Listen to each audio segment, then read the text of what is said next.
Par ton sang, vers toi j'avance, saint de ta puissance, fort de ta présence à chaque pas.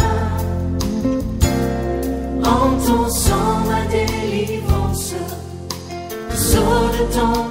Shalom, ma voix a un peu de problèmes, mais nous allons faire avec, c'est très important.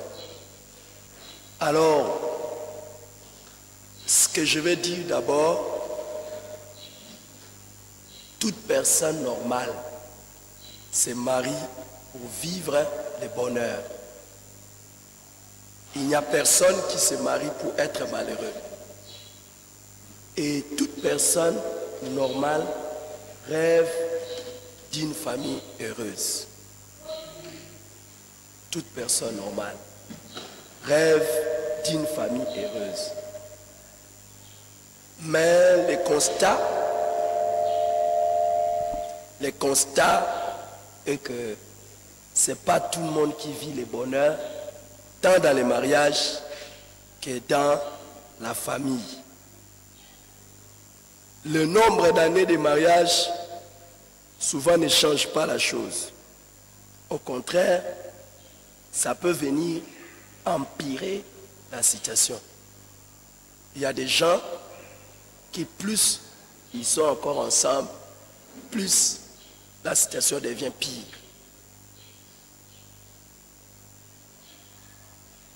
Et les plus grands problèmes qu'il y a, quand nous regardons, nous voyons que l'homme n'arrive pas à comprendre sa femme et la femme n'arrive pas à comprendre l'homme. On ne se comprend pas. Et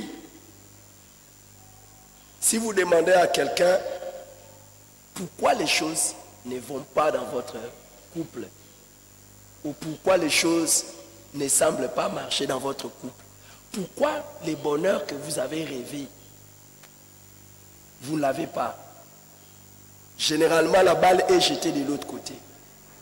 Généralement, rares sont ceux qui vont dire c'est moi le fautif ou c'est moi la fautive. Ah, j'ai épousé tel mari, j'ai épousé telle femme. C'est pour ça les choses sont comme ça. Et si tu demandes, est-ce que tu fais un peu d'effort pour améliorer la situation, vous allez voir, beaucoup de gens vont dire, j'ai fait les efforts. Non, j'ai fait des efforts pour que la situation change. Mais généralement, vous allez voir que la personne fait des efforts selon elle. La femme fait des efforts selon elle. Le mari fait des efforts selon lui. Pas selon les attentes et les besoins de sa femme. Généralement, c'est ça. Et vous allez entendre quelqu'un dire, en tout cas, j'ai fait tout. Mais je n'arrive pas. Pourquoi j'ai fait beaucoup d'efforts? Des efforts que tu as faits, est-ce que c'est par rapport à toi ou par rapport à ton mari? Malheureusement,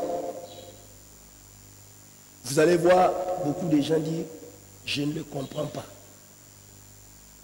Quand tu dis tu ne comprends pas ta femme ou tu ne comprends pas ton mari, la question est, est-ce que tu la connais d'abord? Est-ce que tu connais ta femme? Est-ce que tu connais ton mari? Et quel effort tu fais pour le connaître et le comprendre? Malheureusement, c'est ce qui arrive. Quand Dieu a institué le mariage, dans Genèse chapitre 2, quand Dieu a institué le mariage dans Genèse chapitre 2, 21 à 23, on nous dit, alors l'Éternel Dieu fit tomber un profond sommeil sur l'homme qui s'endormit il prit de ses côtes, il prit une de ses côtes et renferma la chair à sa place. L'Éternel Dieu forma sa femme de la côte qu'il avait prise de l'homme et il l'amena vers l'homme. Et l'homme dit, voici cette fois celle qui est os de mes os et chair de ma chair. On l'appellera femme parce qu'elle a été prise de l'homme. C'est pourquoi l'homme quittera son père et sa mère, s'attachera à sa femme et les deux deviendront une seule chair. Quand l'homme s'est retrouvé dans le mariage, il était content. Mais souvent, quand nous nous retrouvons dans le mariage, c'est la désillusion. C'est comme si, ah, c'est pas ce que j'attendais. La question est que nous pouvons nous poser. Est-ce que tu es heureux dans ton mariage? Est-ce que tu es heureuse dans ton mariage? Réponds à cette question. Est-ce que tu es heureux ou heureuse dans ton mariage? Écris quelque part, j'ai besoin de la réponse. J'ai vu certains qui sont ici, ils sont encore en pleine lune de miel prolongée. Après la lune de miel, on va voir un peu. Nous leur souhaitons le meilleur. Est-ce que tu es heureux? Et une autre question qui serait vraiment beaucoup plus importante, c'est de dire, de répondre, est-ce que ton mari ou ta femme, est-ce que ton mari est heureux? Est-ce que ta femme est heureuse? Est-ce que ton mari est heureux ou ta femme? Généralement, vous allez entendre la réponse du genre, je ne sais pas. Soit, il est heureux.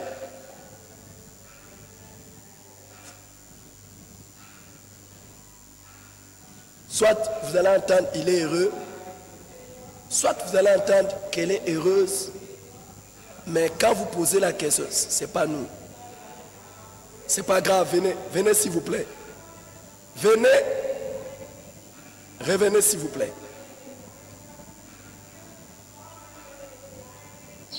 On va gérer, on n'a pas de choix. Ce sont les voisins. C'est comme ça que nous avons changé maintenant des systèmes d'acheter les concessions. Parce que nous allons être dans des églises où il n'y a pas de voisins. On ne va pas les déranger, ils ne vont pas nous déranger.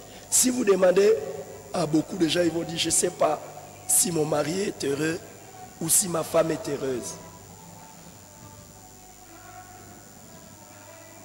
Ce que nous allons voir en premier lieu, c'est que le bonheur de votre mari ou de votre femme n'est pas un hasard. Le bonheur de votre mari et de votre femme n'est pas un hasard. Ça ne viendra pas comme ça. Le bonheur de votre famille n'est pas un hasard. Dans Proverbes chapitre 5, verset 18, on dit que ta source soit bénie et fais ta joie de la femme de ta jeunesse. Darby dit que ta source soit bénie. Proverbes chapitre 5, verset 18. Réjouis-toi de la femme de ta jeunesse. Si on demande à quelqu'un de se réjouir, c'est que cette joie n'est pas automatique. Ce bonheur-là n'est pas automatique.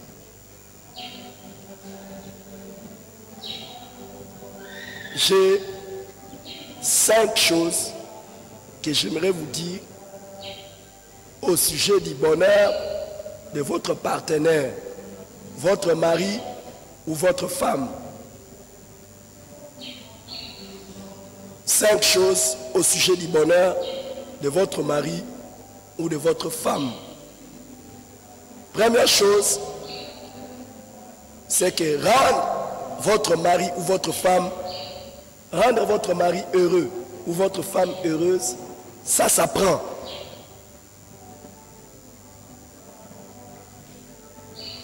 Ce n'est pas quelque chose que nous avons comme ça le jour de notre naissance. Rendre votre mari ou votre femme heureuse ou heureux, ça s'apprend. Pourquoi?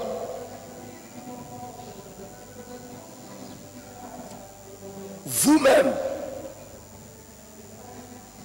vous êtes différent de votre partenaire.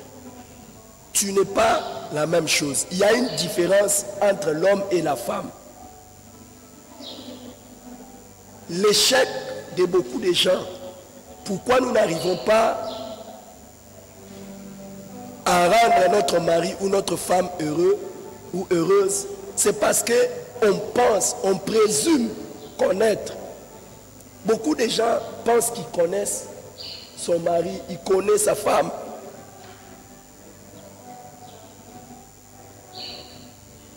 Ça s'apprend aussi parce que les fonctionnements de l'homme, les fonctionnements de la femme ne sont pas pareils. Les femmes d'un côté, les hommes d'un côté. Les femmes d'un côté, les hommes d'un côté. Je sais pourquoi. Les hommes restaient ici.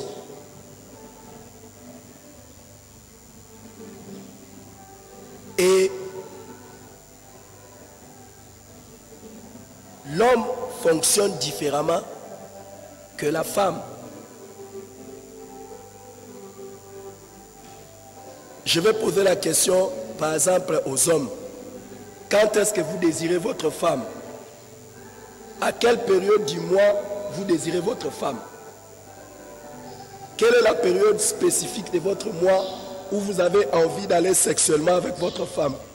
Y a-t-il une période particulière? Oh, répondez courageusement. Hein? À tout moment. Mais la femme, déjà, par son organe, elle a des cycles, elle a des douleurs, il y a des hormones qui montent, il y a des choses qui se passent. Vous savez par exemple qu'à un moment donné du mois, de la femme, qu'elle le veuille ou non, elle devient nerveuse, elle devient tendue. Et il y a des jours où Dieu a mis dans le corps de la femme qu'elle doit désirer son mari. Mais beaucoup des hommes ne savent pas ça. Et beaucoup ne demandent même pas à savoir ce qu'elle joue. Par exemple, si vous posez la question à beaucoup d'hommes, les cycles de leurs femmes, vous allez voir que beaucoup ne connaissent pas les dates. Très peu d'hommes s'intéressent à connaître les dates des cycles de leurs femmes. Pourquoi? Est-ce que ça joue sur le bonheur du couple? Est-ce que ça a un effet? Or, il y a à apprendre de ça. Quand une femme a ses règles, elle agit d'une certaine manière. Et quand une femme, par exemple, entre en ménopause, elle a des réactions dans son corps et qui agissent dans la vie du couple et de la maison. Mais très peu d'hommes cherchent à connaître ça. Ça s'apprend. Malheureusement, il y a beaucoup de théories. La femme, même si tu fais tout, elle ne sera jamais satisfaite. Le mari, même si tu fais tout, il ne sera jamais satisfait. C'est faux. Il y a des gens qui sont satisfaits. Il y a des femmes et des hommes qui sont satisfaits. C'est pour cela, la deuxième chose que j'aimerais dire, sur le bonheur de votre mari ou de votre femme, c'est que rendre un mari heureux ou une femme heureuse demande des efforts et des sacrifices. Ça demande des efforts et des sacrifices. Chaque être est un être complexe. C'est un être complexe.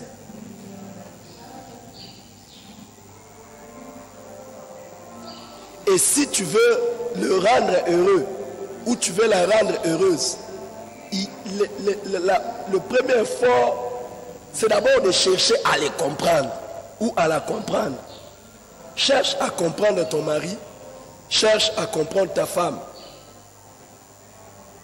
Et deuxième effort, c'est s'ajuster à elle, s'ajuster à lui. Ah, ma femme aime comme ça, que je fasse ça, c'est un effort.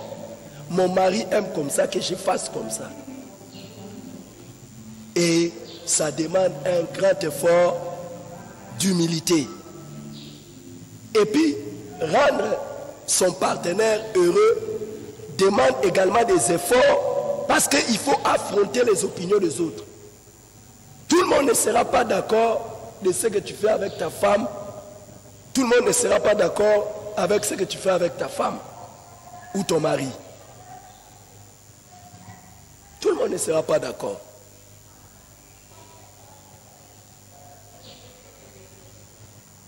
Maman, j'ai une question à vous poser. Qui aimerait que son mari lui montre tout l'argent qu'il gagne? Tout l'argent qu'il gagne. Qui te montre tout l'argent. Ah. Donc même 100 francs.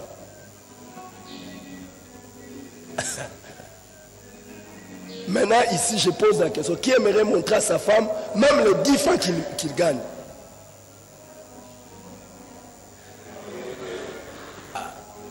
À un moment donné,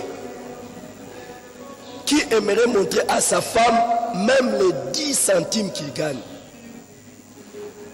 Bon, écoutez, je vais vous dire la vérité. Vous pouvez le vouloir, mais si par exemple quelqu'un apprend ça, que vous vous montrez à votre femme tout l'argent que vous gagnez, vous savez qu'il y a des gens qui vont vous décourager. Il y a des gens qui vont vous décourager. Il y a des gens qui vont vous décourager.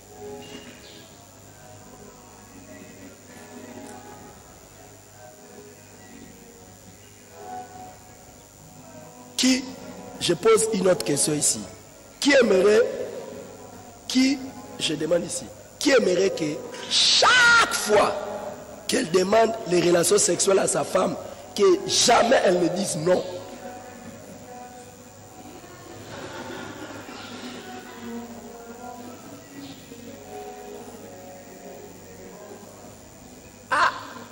Et vous, qui n'a jamais dit non à son mari quand il a demandé les relations sexuelles?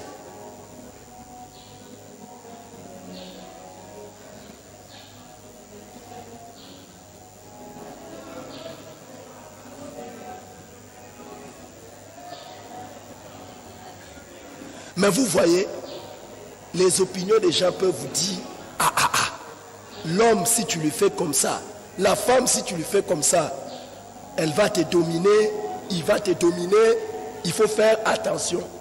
Si tu as vraiment envie de rendre heureux ton mari, tu as envie de rendre heureuse ta femme, tu dois affronter les opinions des autres. Sacrifice, pourquoi? Je donne un cas. Si ton mari ne veut pas te voir avec une autre femme, qu'est-ce que tu vas faire? Tu vas obliger ton mari à accepter la femme là.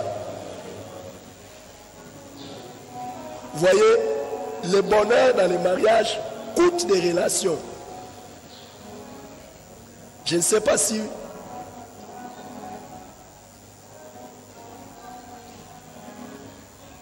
est-ce qu'ici Si votre femme vous dit, je ne veux pas te voir avec tel ami, qu'il soit garçon, qu'il soit fille, est-ce que vous êtes prêt à couper cette relation pour le bonheur de votre femme? Oui? Oui? Oui? Voyez, ça coûte. Parce que des fois, vous pouvez ne pas avoir vu pourquoi elle veut que j'arrête cette relation. Ou pourquoi il veut que j'arrête ça. Je prends par exemple ce cas-là. Il y a des femmes qui ne seront plus jamais heureuses dans leur mariage à cause d'un ami de leur mari. Et c'est vice-versa. Tout ce qu'il y a, donc ça coûte. Mais est-ce qu'il faut nécessairement couper la relation? Est-ce qu'il faut nécessairement couper la relation? Troisième chose qu'on devra savoir sur le bonheur de ton mari ou de ta femme, c'est que rendre une femme heureuse ou un mari heureux peut rencontrer des obstacles. Rendre un mari heureux ou une femme heureuse peut rencontrer des obstacles. Le premier obstacle, ça peut être ton mari lui-même ou ta femme elle-même. Hier, on était en train de parler d'une histoire avec un frère. Il y a un homme,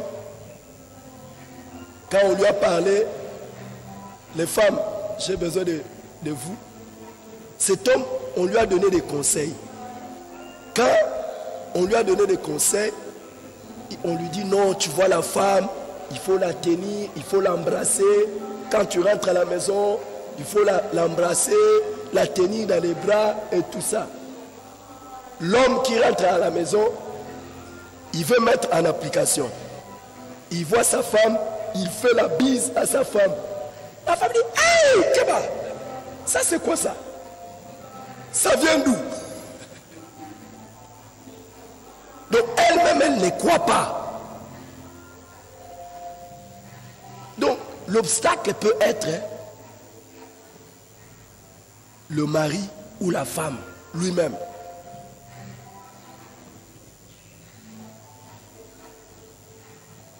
Des fois, tu te dis, je vais préparer, nous, notre femme prépare la nourriture. Elle dit aujourd'hui, je vais vraiment faire une bonne surprise à mon mari, tout ça. Elle met la nourriture à table. Et pour elle, elle veut vraiment faire du bien à son mari. Mais quand le mari vient, je suis fatigué. Je suis fatigué, je dors. Elle regarde tous les sacrifices qu'elle a fait. Elle a même sorti ses économies. Elle se disait, ah! Après, quand tu vas avoir ta force, tu vas vouloir qu'elle soit bien avec toi. Elle sera bien. Tu es fatigué. Elle a fait, c'est toi-même l'obstacle. Et des choses qu'on a vécues dans notre passé peuvent faire en sorte qu'on soit soi-même obstacle. Toi-même, tu as appris. Non. La femme, il ne faut pas. Ah, la femme. Il ne faut pas. Quand tu dis la femme, il ne faut pas. Le mari, il ne faut pas. Tu as appris ça dans ton passé. Et tu vas bloquer. Même s'il essaye de faire, c'est toi-même le blocage. C'est toi-même le blocage. À un moment donné, tu dis, ah, aujourd'hui vraiment, je vais faire du bien à ma femme. Tu viens, tu commences à lui dire, je t'aime, tu sais, tu es belle. Tu vas voir, fais la chose que tu veux. Fais la chose que tu veux là. Termine, laisse-moi tranquille. Tout ça, tu es en train de faire pourquoi? Fais. Et puis il y a des femmes qui disent ça. Je te connais. Quand tu commences avec des paroles douces comme ça, tu veux me demander quelque chose. Peut-être qu'il n'avait pas envie de te demander quelque chose, il voulait seulement te rendre heureux. Mais toi-même, par tes préjugés, ton passé, tes raisonnements, et un autre obstacle majeur que nous pouvons avoir soi-même, c'est le refus de pardonner à son mari ou à sa femme les choses qu'il a fait déjà avant. Tu dis, ah, donc, malgré tous les efforts qu'il va faire, ça ne marchera pas.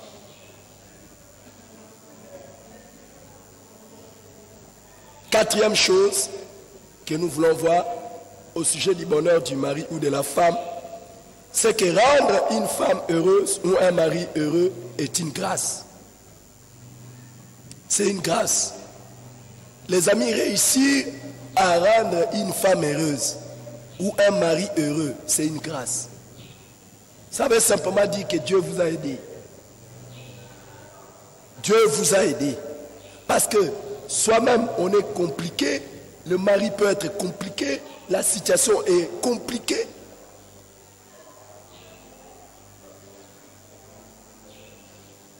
On a besoin de l'assistance de Dieu.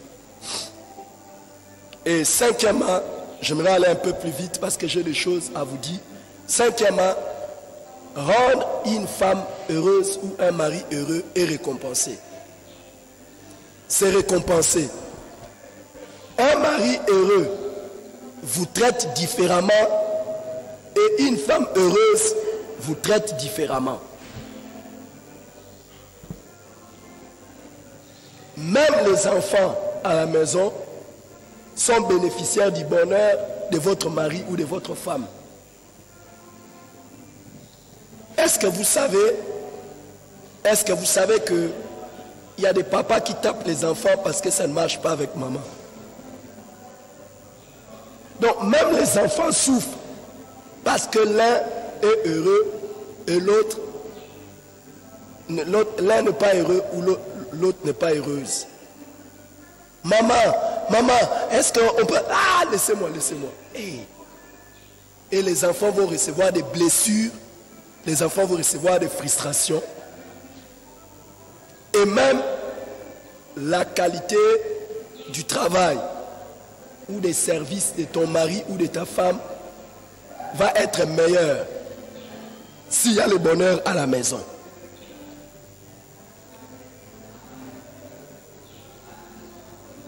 Alors, fort de ça, la question est,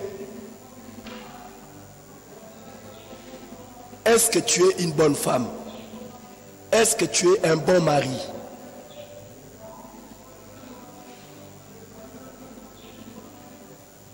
Est-ce que tu es une bonne femme? Est-ce que tu es un bon mari? Proverbe chapitre 20, verset 6. Là, nous voulons parler maintenant des attentes et des besoins des femmes et des hommes. Les attentes et les besoins des femmes et des maris. Proverbe 26. Beaucoup de gens proclament leur bonté, mais un homme fidèle, qui les trouvera? Parole vivante dit, beaucoup de gens se disent qu'ils sont bons, mais un homme fidèle, qui peut le trouver? Une chose que j'aimerais que nous puissions le dire, c'est bien de se vanter être une bonne femme et se vanter être un bon mari. Mais ce n'est pas à toi de dire que tu es un bon mari et ce n'est pas à toi de dire que tu es une bonne femme. C'est à l'autre de le dire.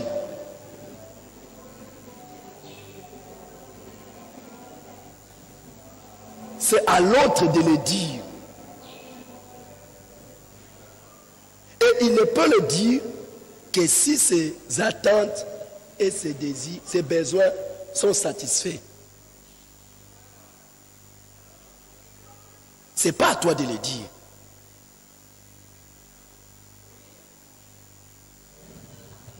Regardez.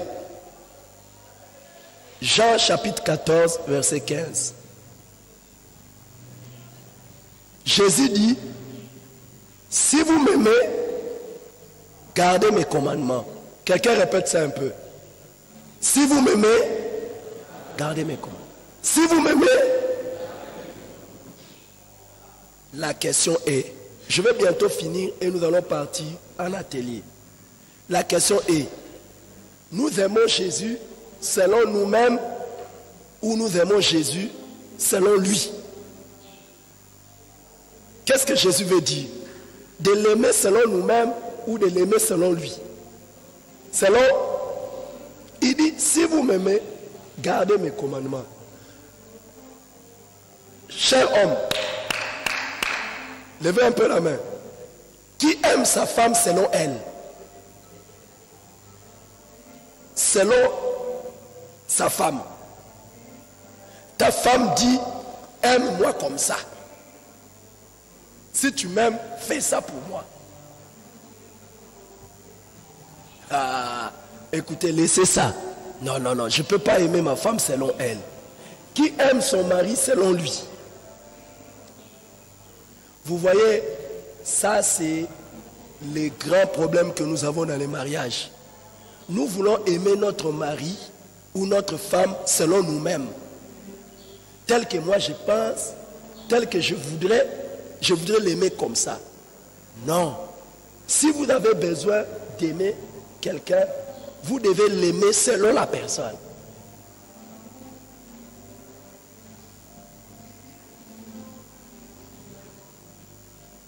Maintenant, aimer quelqu'un selon lui ou selon elle, c'est d'abord connaître ses besoins. Une personne ne peut pas être heureuse quand elle n'a pas satisfait ses besoins.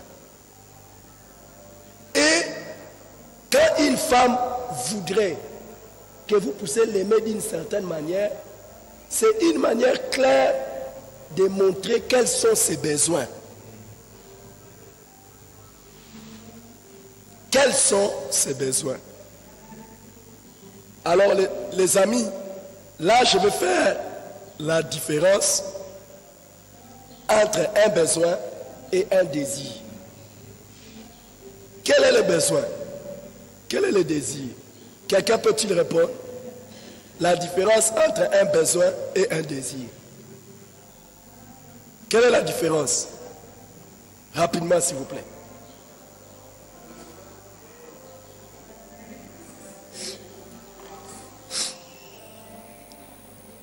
Oui. Merci pour la parole. Le besoin est une nécessité absolue pour quelqu'un, quelque chose dont il faut absolument avoir pour telle ou telle autre raison. Alors que le désir, c'est quelque chose pour lequel on peut s'en passer, même si on ne l'a pas. Très bien, oui. C'est vital à la personne. Donc il ne peut pas s'en passer. Maintenant, ma question, quel est le besoin de votre mari? Quel est le besoin de votre femme? Donc quelque chose dont elle ne peut pas se passer. Que je vous montre un besoin. Que je vous montre un besoin. S'il vous plaît, faites un effort, on se lève. Lèvons-nous. Lèvons-nous. C'est juste un petit exercice. Lèvons-nous. Et que chacun arrête de respirer. Fermez un peu retenez votre respiration. Je compte, retenez la respiration. 1, 2, 3, 4. Est-ce que vous avez retenu la respiration? 5, 6, 7. Ah, toi, tu ne peux pas, assieds-toi. Si tu vois que tu n'arrives pas, assieds-toi. Mais depuis que j'ai dit là, tu ne respires pas. Si tu commences à respirer, tu t'assois. Ça, c'est un besoin. Donc, quelque chose, vous ne pouvez pas vous passer de ça. Asseyez-vous. Vous voyez? Maintenant, mesdames, je vais vous poser la question. Quel est le besoin de l'homme, de votre mari, et les hommes, quel est le besoin de votre femme? Vous allez voir que vous ne serez jamais à l'aise dans votre couple quand vous n'avez pas satisfait les besoins de votre mari ou de votre femme. Parce que ce soit le mari, que ce soit la femme, il a ou elle a des désirs qu'il ne peut pas satisfaire. Je me retourne d'abord chez les dames. C'est quand même nous les hommes. Je vous pose une question.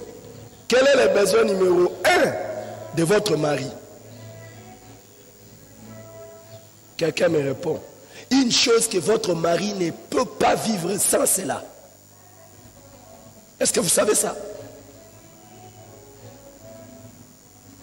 Une chose, dès que vous ne lui donnez pas un micro de ce côté-là, une femme courageuse, quel est le besoin de votre mari? Et il ne peut pas vivre. Qui va prendre la parole parmi les femmes? Est-ce que vous savez ça? Qu'il y a des choses comme ça. En attendant, les hommes réfléchissons. Hein. Quel est le besoin de la femme si tu lui donnes pas ça, elle est malheureuse, elle n'arrive plus, elle va mourir. Même dans la maison, la vie devient impossible. Quel est ce besoin-là? Généralement, nous savons ça, non? C'est quoi ce besoin? Chez les femmes, oui. Oui. C'est quoi ce besoin? Merci pour la parole. Je peux dire comme le sexe, donc les rapports sexuels. C'est ça. Ici.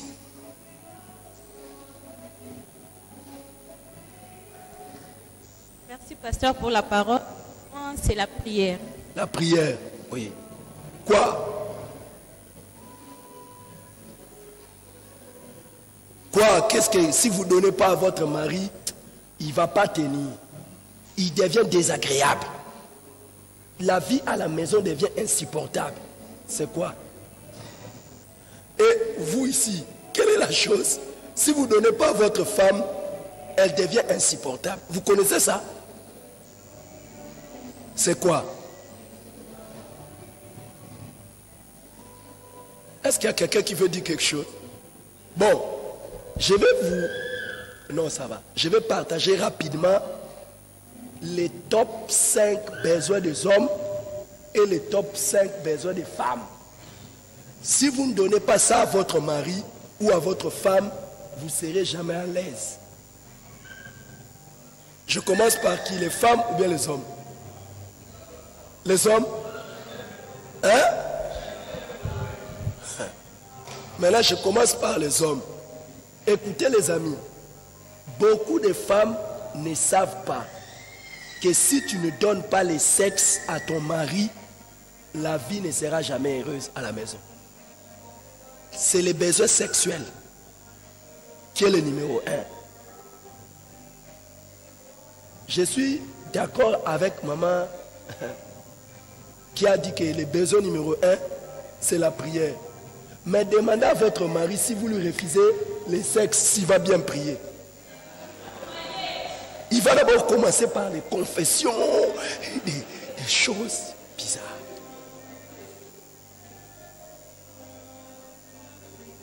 Quand une femme refuse le sexe à son mari, aucun homme normal ne peut rester normal.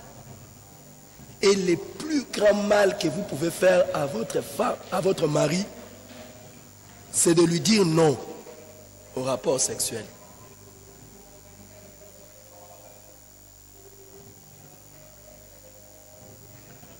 Beaucoup de femmes pensent que leurs maris ont d'abord besoin du respect, de l'honneur ou de ces choses.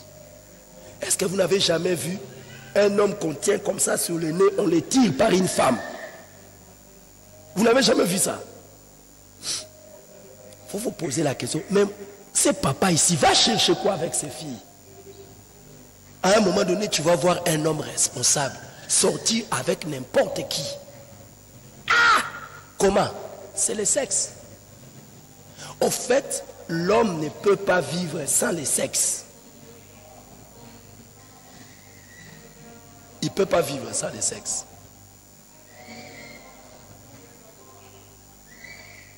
Et quand vous êtes en train de lui expliquer, oh non, tu vois, tout ça, vous êtes simplement en train de lui dire, souffre, souffre, souffre, souffre.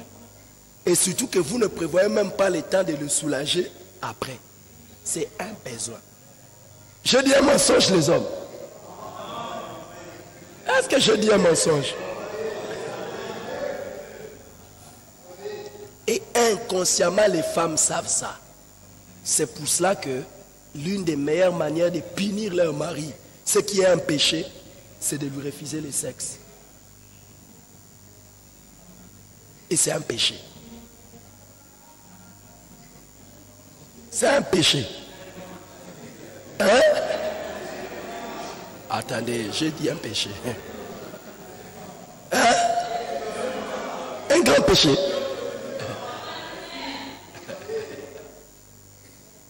Ça va venir après. Les questions vont venir après. Et la deuxième chose dont les hommes ont besoin, c'est le respect et l'admiration.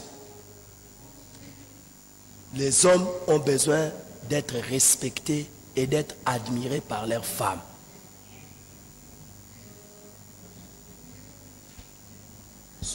Quand tu... c'est quelque... Donc, il ne va pas te dire, mais dès que tu lui manques de respect, et dès qu'il voit que tu apprécies quelqu'un d'autre que lui, c'est fini. Il ne peut plus être normal.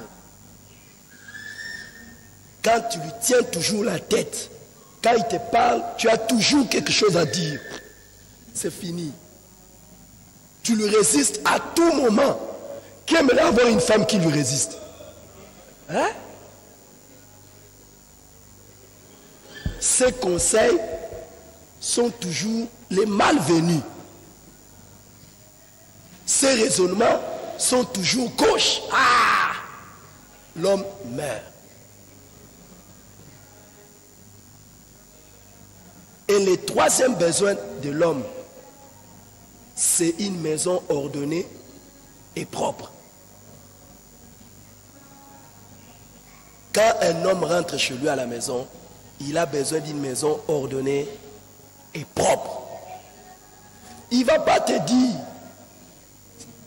Vous savez qu'il y a beaucoup d'hommes, c'est comme ça qu'eux-mêmes commencent à faire certaines choses. Il est obligé d'arranger certains de ses habits, il est obligé d'arranger certaines choses à la maison, il devient le ménager de la maison. Nous allons voir les responsabilités de l'homme et de la femme. Donc l'homme est obligé maintenant, ce n'est pas d'aider, de prendre la femme, la place de sa femme, parce que c'est un besoin, il ne peut pas vivre bien sans cela. Normalement, un homme n'a pas le sens inné de l'ordre et de l'ordre. C'est la femme qui a ça, qui devrait l'aider. Mais quand il n'a pas ça, il doit développer maintenant des choses pour survivre. C'est un peu comme si on t'a mis dans un endroit où il n'y a pas de trucs, tout ça. C'est ça. Et nous allons le voir. Donc l'homme a besoin, quand il vient, tout est ok. C'est ça. Dès qu'il vient, il ne te dira pas. D'autres hommes, il peut entrer comme ça à la maison, il voit seulement la maison. Il fait seulement. Ça va. Tout ce qui va venir après là, c'est zéro. Zéro. Zéro. Et surtout si tu te plais encore, tu ne peux pas m'aider. Toi, tu ne m'aides pas. Et arrête. C'est fini. Quatrième besoin de l'homme, c'est de sentir son épouse attrayante. L'homme a besoin de voir son épouse attrayante. Malheureusement, les femmes veulent faire les choses à leur manière, sans demander à l'homme qu'est-ce que l'homme aime. Les femmes veulent s'habiller à leur manière, alors que peut-être c'est... Non, l'homme aime voir sa femme comme lui voudrait, et que sa femme soit attrayante. Et le top 5 des besoins des hommes, c'est que l'homme aime la compagnie de sa femme quand il s'amuse dans le loisir. Donc quand il fait des choses tout ça, il a besoin de sa femme, que sa femme soit seulement là.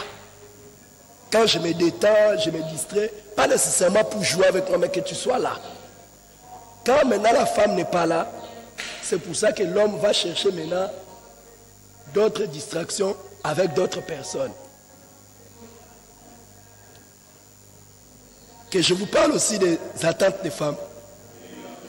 Hein? Mais là, je vous pose la question. Quels sont les besoins de votre femme sans lesquels elle ne peut pas être à l'aise?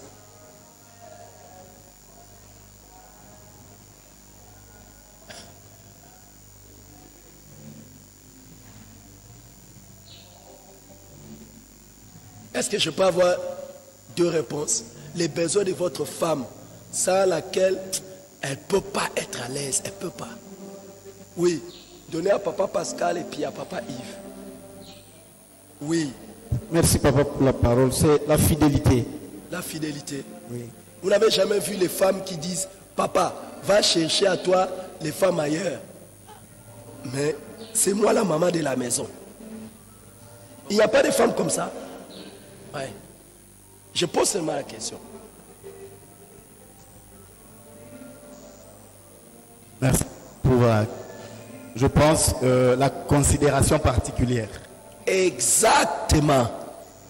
Ce dont la femme a le numéro 1 besoin, c'est qu'elle soit la priorité de ta vie. Qu'elle occupe la première place. Papa Pascal, elle est prête à te pardonner si tu la convaincs que c'était juste une erreur, mais c'est elle la femme numéro 1, elle reste numéro 1 et toute sa vie numéro 1. Évidemment, ça détruit aussi, hein. Mais si tu peux montrer à ta femme que c'est elle la numéro 1, c'est fini. Maintenant, numéro 1 par rapport à quoi? Numéro 1 par rapport à tous les membres de ta propre famille. Elle a besoin de savoir que mon mari, par rapport à sa famille, je prends la première place. Je dis la vérité ou pas? Les femmes, je dis la vérité ou pas? Ou bien je parle des choses que vous ne voulez pas. Ta femme a besoin de savoir qu'elle, c'est la priorité même par rapport à ton travail. C'est pas vrai?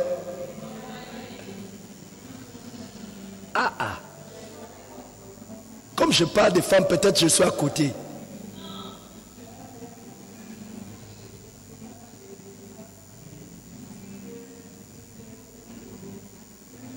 Écoute, tu peux ou ne pas satisfaire sexuellement ta femme, mais quand tu es avec les gens, tu la présentes, tu te comportes comme c'est elle la priorité de ta vie. T'en fais pas, elle sera attachée à toi. La femme aime dire mon bien-aimé est à moi et je suis à mon bien-aimé. Il m'appartient.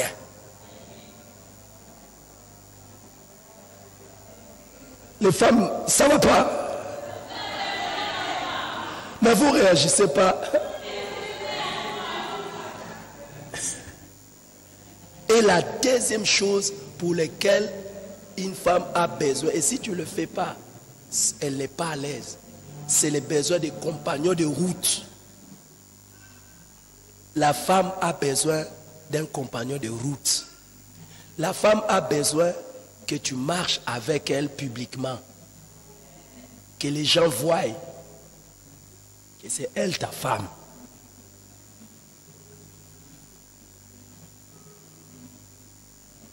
Hein?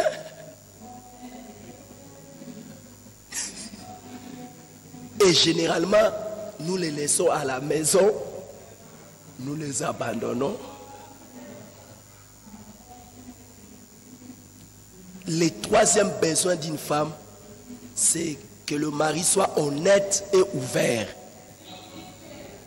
Le mari soit honnête et ouvert.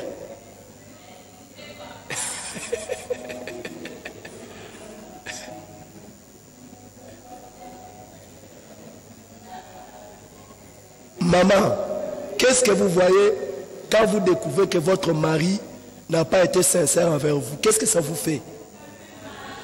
Ça fait mal.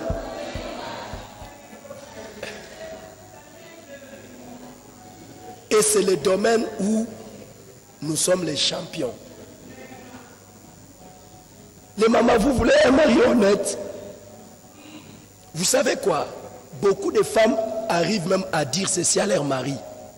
Si tu m'avais dit toute la vérité, j'allais te comprendre. C'est parce que tu m'as caché la vérité. C'est pas vrai. C'est pas vrai, les mamans. Tu as fait quelque chose, ça a échoué, tu ne lui as pas dit. Si elle découvre ça,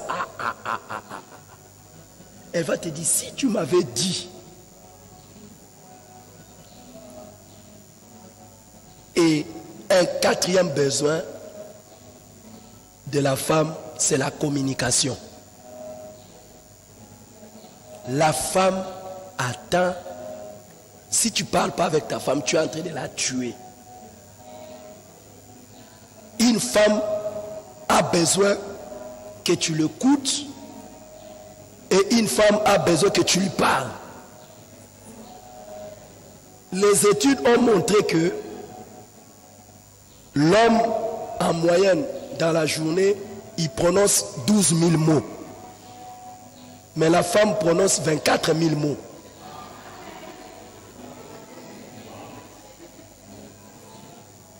Si tu veux détruire ton mariage, rentre à la maison, rentre en chambre et ne parle pas avec ta femme.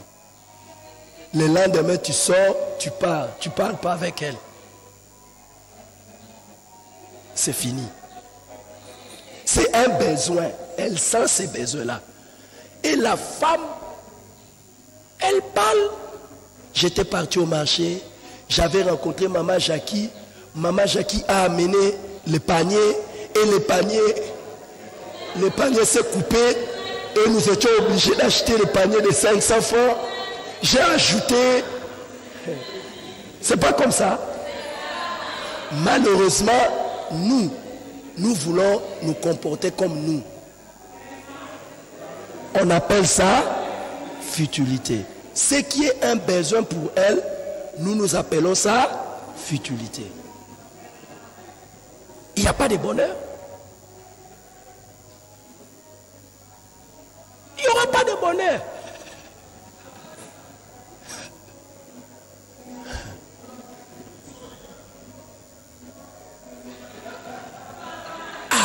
Et puis, elle te parle, tu dors.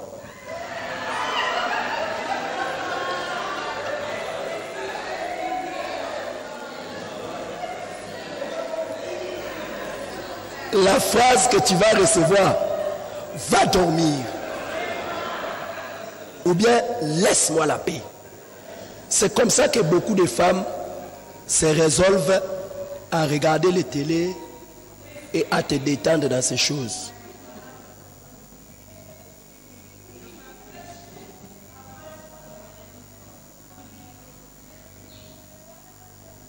Moi, personnellement, maman Viviane sait, je dors toujours. Ça, je dors.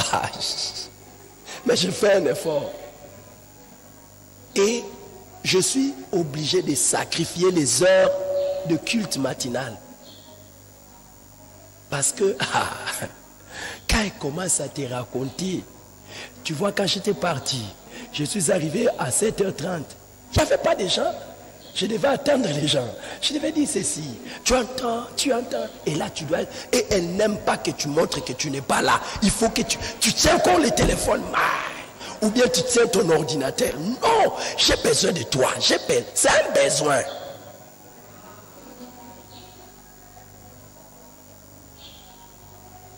Tu l'écoutes. Et la bonne manière d'écouter, c'est de poser des questions.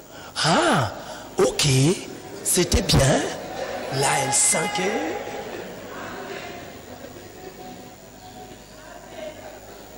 Les amis, elles ne peuvent pas vivre sans ça.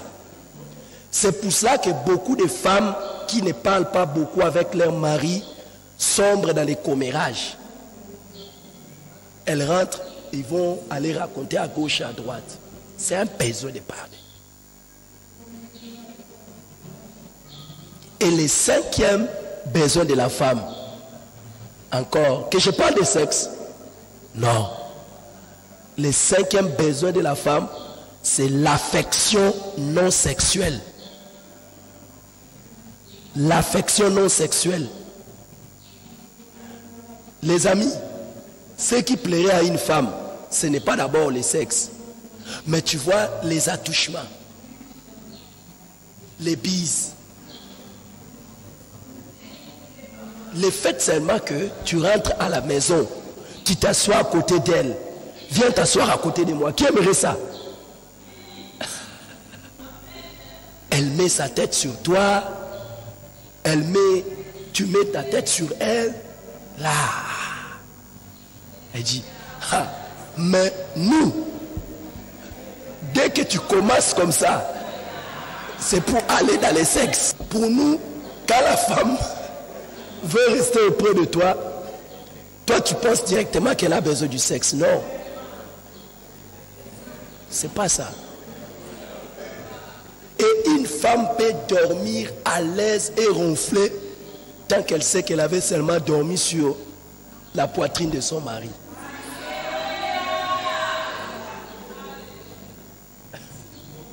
C'est pas ça les mamans. Et nous les hommes, ça nous est égal. D'ailleurs, même quand nous voulons aller sexuellement, il n'y a rien que nous faisons pour elle. Nous faisons tout pour nous. Et c'est ce qui fait qu'il n'y a pas de bonheur dans les mariages. C'est le problème. Nous voulons satisfaire notre femme selon nous. Nous voulons satisfaire notre mari selon nous. Et pourtant, il faut connaître ses besoins. Il faut connaître ses attentes. Et commencer à les faire. Maintenant là, pourquoi on vous a mis comme ça? Nous allons partir dans les ateliers. Les mamans, vous allez partir en atelier. Répondez si vous êtes convaincu que votre mari est heureux.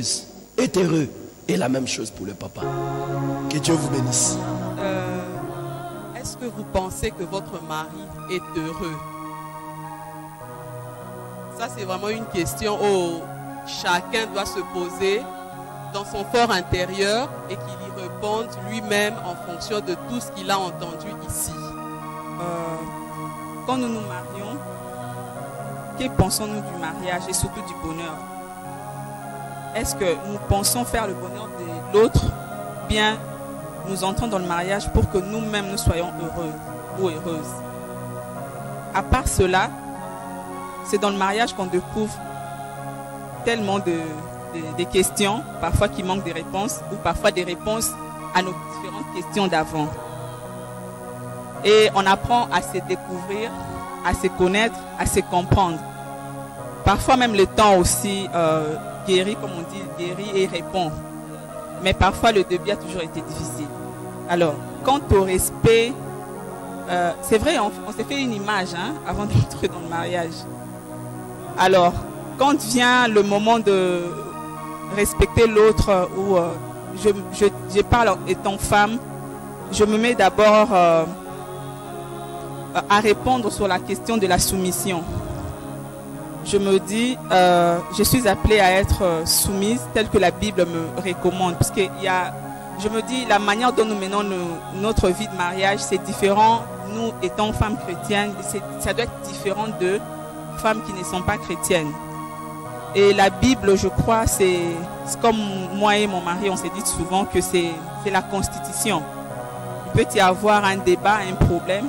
Au-delà de tout, je pense qu'on va se limiter à trouver la réponse dans la Bible. Alors moi, étant femme, devant un tel souci ou soit une telle question, je pense que même si je mettais mon orgueil de femme, à la fin, je dois me demander que me dit la Bible par rapport à ça.